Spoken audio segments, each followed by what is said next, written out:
You know, today is October 1st, and it marks the 4-year anniversary of the deadliest mass shooting in modern U.S. history. We're talking about the 2017 mass shooting on the third and final night of the Route 91 Harvest Festival in Las Vegas, Nevada.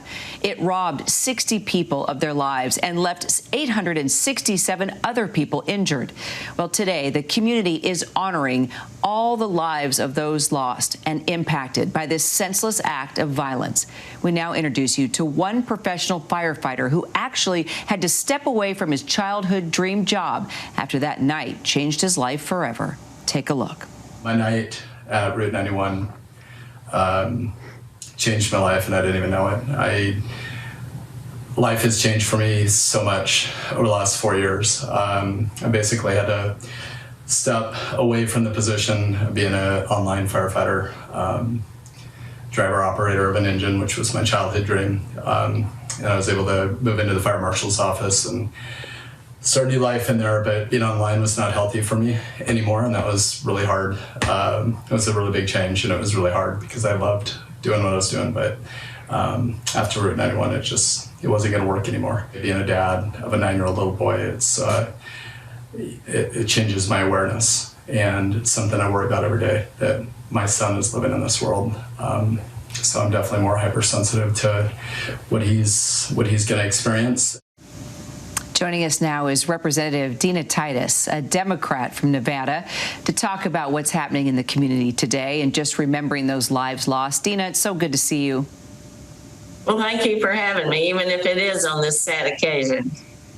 It is sad, but I know that your community has been in the process of recovering, still recovering to this day when we think about what happened on October 1st. What has that process been like for you and everybody within the city?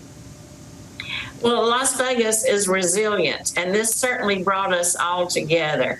We remember those who were killed and injured and their families. You heard from a first responder, the doctors in the emergency rooms. It was like a war zone there. People lined up around the block to contribute blood. Memorials have gone up. The flag is at half staff, and we just have vowed never to forget. Wow. Well, as you know, this horrid event brought a lot of attention to firearms laws in the United States, particularly with regard to bump stocks. The shooter, who we will not name, of course, out of respect for all of you, used this to inflict even more carnage. Now, you've recently introduced a bill to regulate and ban bump stocks. What are the odds, Dina, of this going through?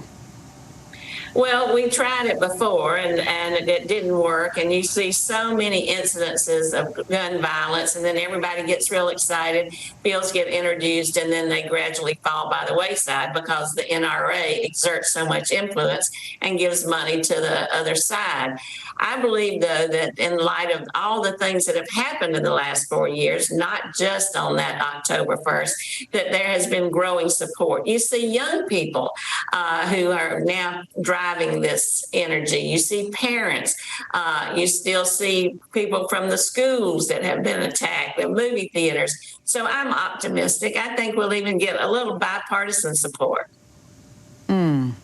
You know, did we ever figure out what the motive was here? Did you ever receive any new details as the FBI has continued to investigate why this even happened? You know, we had briefing after briefing. They looked through all his social media. They talked to his girlfriend, to his family, where he bought the guns. I don't think they ever came up with a motive. And it was just so horrifying at a place where people felt safe. They'd gone to have fun. And for this occur that you would never have imagined. But no, we don't have a motive. The best we can do is try to prevent it from happening again. And that's why treating bump stocks like you treat machine guns, I think, is a step in the right direction. Absolutely. And looking forward to the rest of the day, what events have been prepared and how will the community continue to remember every life that was lost and impacted, Dina? Well, there were wooden crosses put up across from Mandalay Bay, which was where the shooting occurred, for every person who died. 2 more have died since that day from the results of their injuries. The flag is at half-mast, as I said, from the governor. There will be several ceremonies with first responders and people reading the names of those who were killed.